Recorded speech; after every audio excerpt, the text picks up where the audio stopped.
Halo Soul Mistik, kembali dengan saya Triandoko di channel Bermain Jiwa.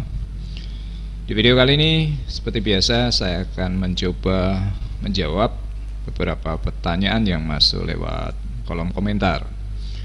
Pertanyaannya adalah, pengalaman saya ketika menunggui adik ketika hendak meninggal. Di lorong rem sakit terdengar banyak sekali anak-anak bermain berlarian ke sana kemari dan sangat berisik ketika itu. Dalam hati saya cuma heran, jam sekian sekitar jam 10 malam anak-anak bisa-bisanya ada di situ. Apakah orang tuanya tidak mencarinya? Lalu mengapa para suster jaga juga tidak menegur anak-anak itu, mengingat di sini banyak orang sakit yang butuh ketenangan? Saya menengok keluar, tidak ada apa-apa. Herannya setiap pintu saya tutup beberapa kali saya mendapati selalu terbuka lagi. Posisi saya tidak menghadap pintu, saya tiduran di sebelah adik. Dalam hati cuma berkata, ini suster usil amat sih, pintu sudah ditutup selalu dibuka lagi, sedangkan saya lihat semua pintu di ruang lain tertutup semua. Tidak tahunya malam itu jam 12 adik meninggal dunia. Belakangan baru saya tahu bahwa di rumah sakit banyak sekali arwah-arwah berkeliaran, dan kalau mata kita bisa melihat semuanya pasti menyeramkan. Mendingan gak usah lihat. Kalau kita bisa lihat dan mendengar, apakah mereka yang masuk ke dimensi kita atau kita yang masuk ke dimensi mereka, Patri?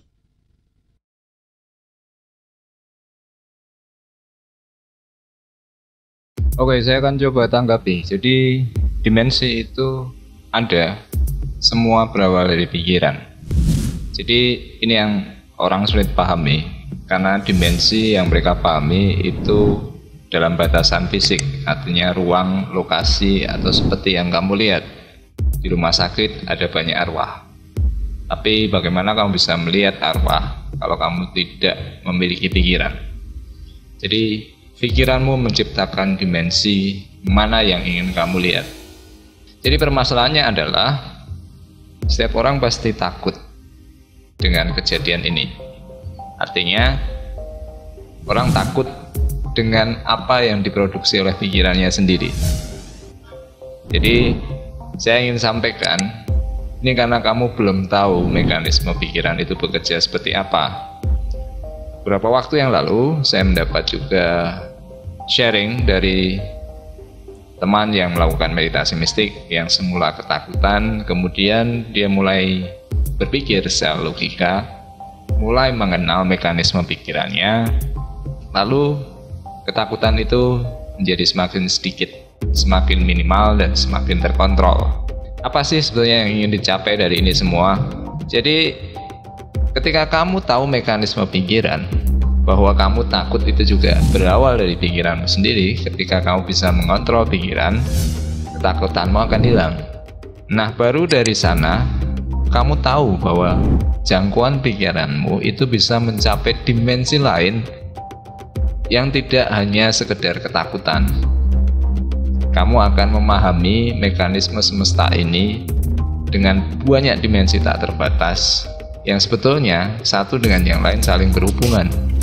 Jadi ini yang mesti kamu olah ketika kamu belajar meditasi mistik, bahwa ketakutan itu karena kamu dikendalikan sendiri oleh produk pikiranmu. Ketika kamu bisa mengontrol, kamu bisa mendayagunakan pikiranmu. Jadi pada saatnya nanti ketika kamu terbiasa dengan hal ini, terbiasa mengolah logikamu, kamu akan mencapai keseimbangan.